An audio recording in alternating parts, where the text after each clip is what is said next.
As part of TransLink's maintenance and repair program, the most significant SkyTrain station upgrades ever are now complete at Commercial-Broadway, the second busiest station on the system with 200,000 transit journeys each weekday. These station updates will be open to the public February 2, 2019. The upgrades include a brand new platform for Expo Line westbound trains heading towards Waterfront, a new walkway above Broadway connecting the new platform directly to the Millennium Line, a new B-Line shelter, an expanded entrance to the concourse area for the Broadway Station House, 2 new elevators and 4 new up-down escalators, and a brand new bike parkade.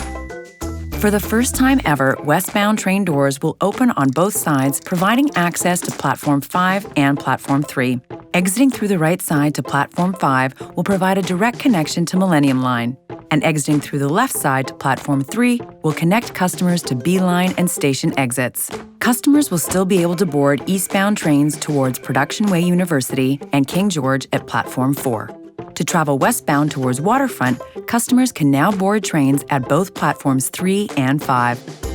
We thank our senior government partners for making this project possible and our customers and neighbors for their patience during construction. It's just one more example of the investments we're making across the network to improve the customer experience. Learn more at translink.ca/keepmoving.